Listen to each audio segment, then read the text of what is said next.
Hi folks, it's Tom Goethe here again, your friendly neighbourhood psychological safety geek at psychsafety.com, and this video is just a quick one about the 4 stages of psychological safety, a model that I first came across probably 5-ish years ago now when Tim Clark published his book, The 4 Stages of Psychological Safety, and a few years after Amy Edmondson published hers, the Fearless Organization. So I want to examine, so in this video I'm just going to quickly examine what these 4 stages are and reflect on some critiques and other reflections on how they are actually applied in the real world, whether they can be.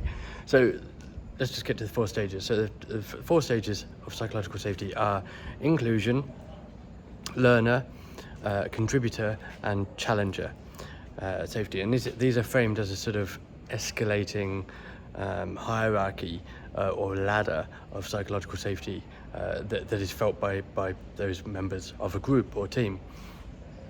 And just to dive into each one, so inclusion safety, according to Tim Clark's model, means sort of feeling safe being part of the group, feeling safe to be present and not feeling excluded, but not necessarily feeling very safe to do much else. Not feeling safe to contribute or challenge and do those sorts of things. Not necessarily feeling safe to take interpersonal risks. Now, moving up another stage to learner safety, this is where people feel safe to ask questions, ask for help, maybe even admit mistakes and stuff like that. But primarily this is about admitting that you don't know something and asking for help from others in the group. Then step it up another level. We've got contributor safety. This means being able to take the ideas out of our heads where they're nice and safe and present them to other members of the group. And in this sense, so in the 4 stages model, this is like a higher level of psychological safety still. Finally, we have challenger safety. And this is where people feel safe to challenge ideas of other people in the group, challenge our ways of working, challenge the way the group works, or even challenge ideas of or edicts from authority. Even it means potentially challenging authority, which is obviously one of the sort of higher levels of psychological safety. Now, it's interesting. There's a few points to note here. First of all, you may have heard the term all models are wrong and some are useful, a famous quote by George Box, a statistician. And yes, the 4 stages of psychological safety is a model, and it is wrong, like all models are wrong. It is potentially useful. We'll examine that in a moment. Of course, all models being wrong, some are more wrong than others, right? And the 4 stages model is a sort of linear model applied to a non-linear, multi-dimensional aspect of interpersonal phenomena, right? So psychological safety is not a linear phenomenon, and that's really important to remember in the context of the 4 stages of psychological safety, because in this sense it doesn't work that way, right? We don't move from inclusion safety to learner safety, to contributor safety, to challenger safety. We may well be in groups where we feel safe to suggest ideas and suggest new ways of doing things, but not feel safe to ask for help or ask, what does that acronym mean, or something like that. You know, there are many cases where we feel safe to do one thing but not another thing because of those particular contexts and particular dynamics in the group. So it's not really realistic to suggest that all groups or all people in groups move through these escalating layers of psychological safety. It just doesn't work in practice. And in that sense, it's interesting to note as well that in the world of academia, in the world of research and academia, this model of psychological safety doesn't really get a look in. There are a few papers that talk about it and maybe reference it, but largely it doesn't get a look in.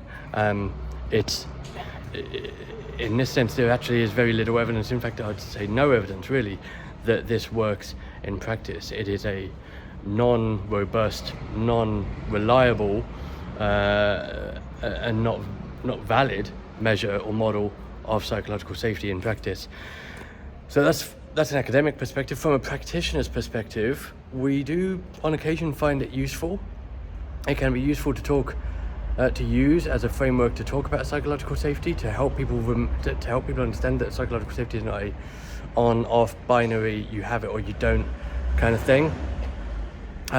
It can also be useful, and this is where this is probably my favorite use of the model, is actually showing it to people, talking about it a bit, and then having a discussion about why it's wrong.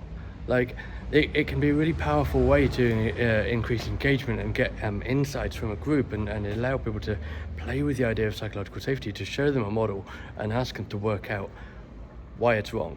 What's wrong with this model? Why doesn't it work in practice?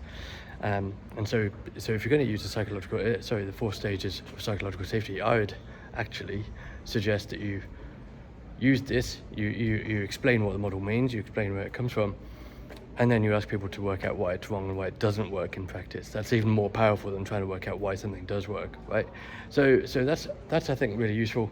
There are a few other critiques of the 4 stages of psychological safety. One is that, like so much of the field of psychological safety, it's set in a context of particularly westernized, in this case American, English-speaking, business-focused, leadery kind of stuff, and very, very neurotypical in this sense. There are also some challenges around inclusion and diversity with this model, but that's a topic for another day, when we get into the whole idea. When we get a bit deeper into actual inclusion and diversity in respect to psychological safety. So that's a summary of the 4 stages of psychological safety. Wow, there's a motorbike coming and it's really loud, so I'm just going to keep on talking for a moment until he's gone past. And that was badly timed, wasn't it? And so that's to summarise, the 4 stages of psychological safety is a wrong but useful model of psychological safety, and whilst it doesn't necessarily work like that in practice, it can be a really useful tool to help work with groups, to help understand how psychological safety actually works in the real world.